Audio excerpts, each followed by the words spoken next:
Bonjour. Aujourd'hui, nous trois, on veut aborder avec vous la question comment rendre visible le soin, comment mieux le comprendre.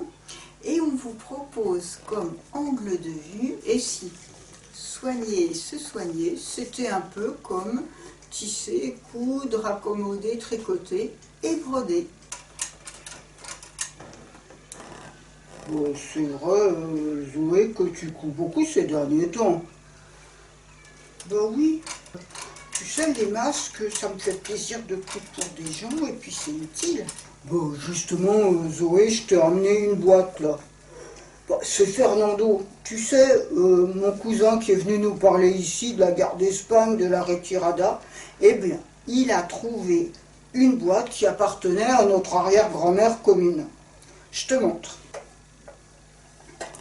Alors, tu vois, il y a il y a des dentelles, des broderies, des napperons, des bobines, un très joli nécessaire à couture en argent et un porte-aiguille en forme de caperucita.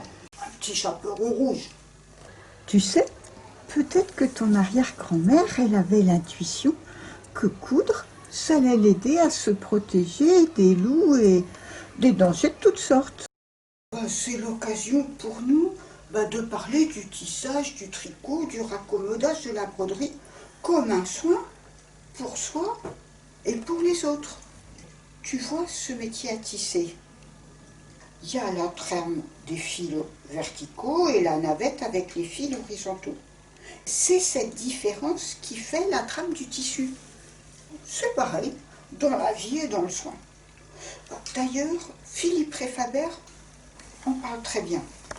Oui, ce qu'ils font d'un être humain, c'est cette alternance de positif et de négatif que peut donner, ou non, une mère ou un parent. C'est un système de polarité. Entre le jour, la nuit, le chaud, le froid, la continuité et la discontinuité. Quand la mère ou le parent n'a pas la tête ailleurs, quand le bras qui berce l'enfant est ajusté à elle-même et à l'enfant, eh bien, l'enfant se trouve dans un rythme paisible, dans une bonne alternance de continuité et de discontinuité. L'histoire du métier à tisser, c'est donc bien l'histoire de la polarité. Mais c'est aussi l'histoire d'une construction à deux. Parce que pour faire un tissu, une enveloppe qui protège, c'est mieux de savoir qu'on peut compter sur un autre ou une autre. Et c'est vrai aussi dans le soin. Entre le soignant et le soigné, chacun y met du sien. Mais Zoé, tu peux préciser cette histoire d'enveloppe? Écoute, on va demander à Didier Angieux. En ce qui me concerne, j'ai identifié la notion du moi-peau. De l'importance, je dirais, de la surface du corps, de la peau comme une enveloppe dans la construction du petit enfant.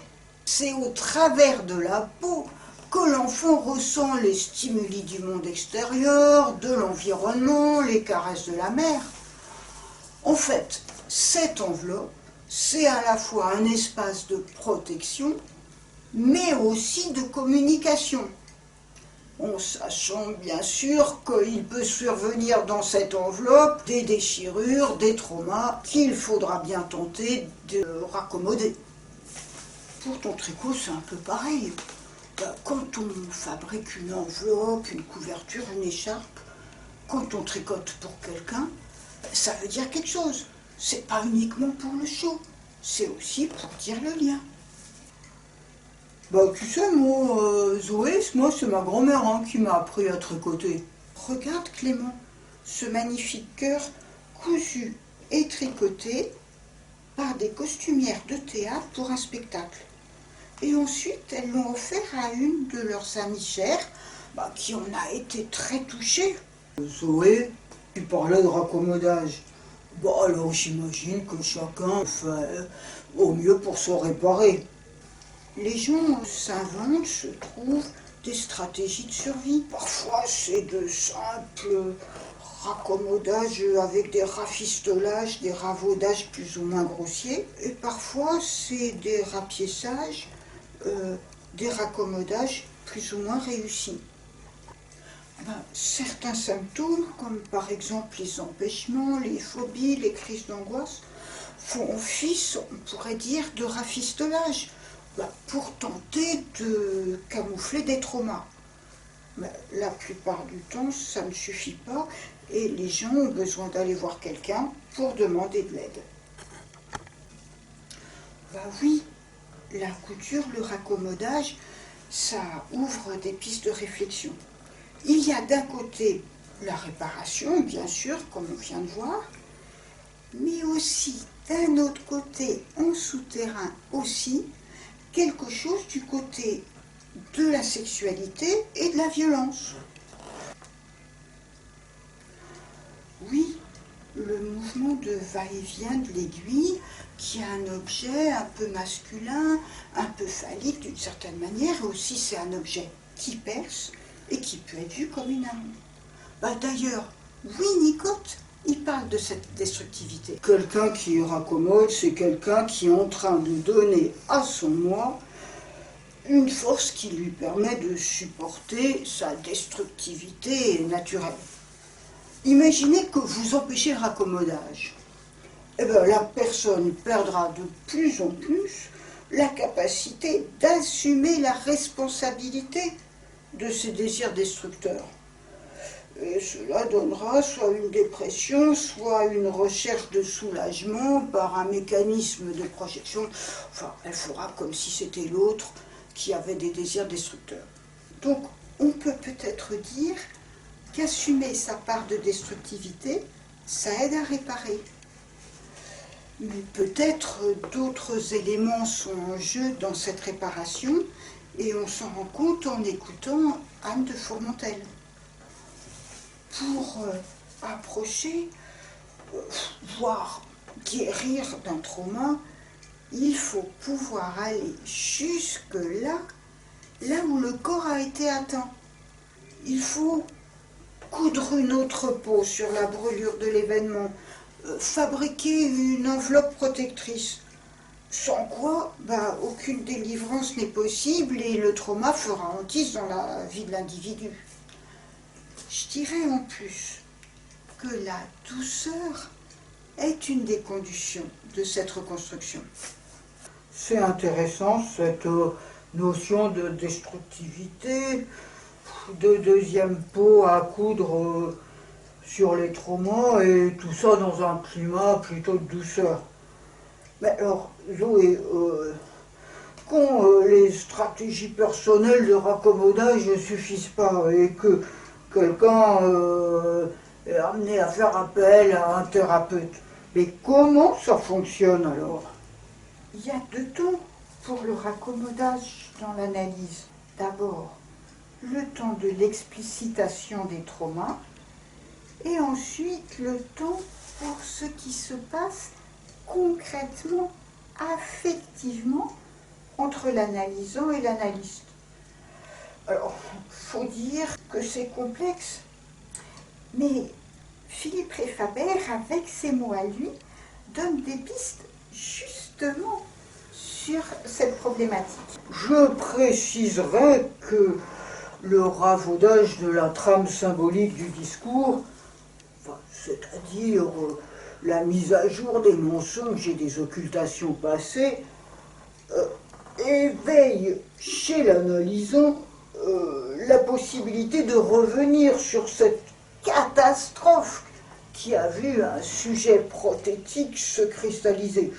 Enfin, pour le dire plus simplement, qui a vu se construire une autre personnalité comme une prothèse, comme un camouflage de cette catastrophe, comme une stratégie de défense.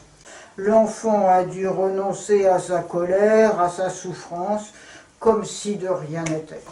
Alors, on peut dire que ce ravaudage, cette mise à jour des traumas, dispose l'homme de l'analysant, le témoin qui est en lui, à sortir de sa stupéfaction. Et ce n'est qu'un préalable. L'analysant doit sentir que l'analyste paye ou a payé de sa personne, qu'il se laisse affecter par ce qui se passe entre deux. Et tu sais, au-delà du tissage, de la couture, du tricot, du raccommodage, il y a enfin la broderie, comme espace de création à la fois poétique et aussi, voire toujours, politique. Les femmes, elles ont tissé, brodé depuis très longtemps, souvent dans l'invisibilité la plus totale, reléguées dans un statut de soumission. Mais tu m'avais pas parlé, Zoé, d'une patiente de Jacques Lacan qui brodait sans que ce soit reconnu? Mais oui, c'est Aimée Anzieux-Pantenne, la mère de Didier Anzieux, tu sais, celui qui vient de nous parler du mois pot. Alors, c'était une des premières patientes de Jacques Lacan. Elle a même été le sujet de sa thèse, à l'époque où il était encore interne. Elle était hospitalisée après un épisode très violent. Ils ont parlé très longtemps. Jacques Lacan avait émis des hypothèses et on sait depuis qu'il n'avait pas démêlé toute l'histoire traumatique de cette patiente. À un moment donné, elle a cessé de parler avec lui et elle s'est mise à broder. Et des broderies magnifiques qu'elle offrait aux soignants. Comme si elle voulait manifester autrement que par le discours son désir de se remettre dans la chaîne de l'humanité. Elle a parlé, elle n'a pas été entendue. Elle a brodé, elle n'a pas été vue.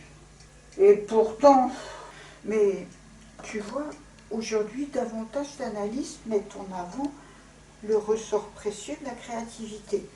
Alors certes pour débusquer le trauma, mais aussi pour exprimer la sortie du trauma, là où le sujet n'est plus figé dans ses sensations négatives.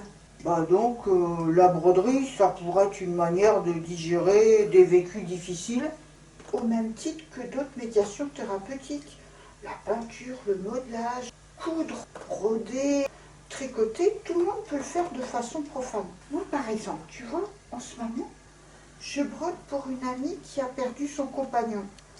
Je ne le fais pas en tant qu'analyste, mais comme amie, comme consolation pour elle et en hommage pour cet homme-là.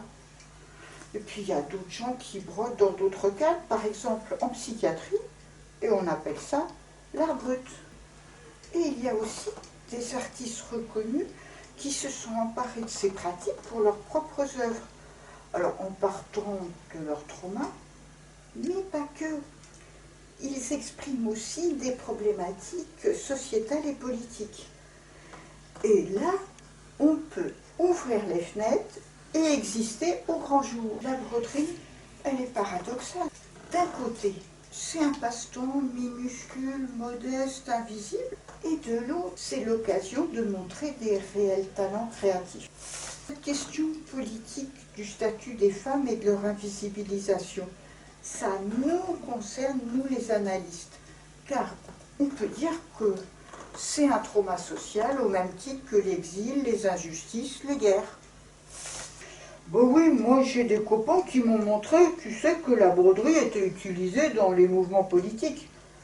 Tu vois, je connais des proches des homosexuels décimés pendant l'hécatombe de Sida qui ont beaucoup cousu, et puis je connais aussi des proches des militants assassinés pendant les dictatures d'Amérique latine. Tous ces gens-là, ils ont fait des patchwork, à la fois comme hommage aux disparus et pour que la lutte soit visible. Oui, moi je sais que aussi à Ravensbrück, les femmes déportées ont aussi beaucoup brodé. Tu sais, de façon implicite ou explicite, la broderie, c'est une manière de se soigner, de sortir de l'invisibilité, d'oser dire son droit à l'existence. Bon, merci à tous ceux qui sont venus nous aider à réfléchir. Peut-être ce qu'on peut dire, c'est que nous, les soignants, on a beaucoup à gagner à regarder celles et ceux qui tissent, raccommodent, brodent, car cette attention aux allures modestes, je crois que c'est un peu la même que celle qui fonde le soin, et que ce double mouvement de réparation et création, elle est au cœur du soin psychique. Alors, on a essayé de vous parler de tout ça par écrit, de tout ce qu'on a dit là dans la vidéo, dans ce cordet-là, que vous pourrez trouver dans le site outildussoin.fr. N'oubliez pas donc de nous suivre sur le site outildussoin au pluriel.fr et sur YouTube. À bientôt, au revoir.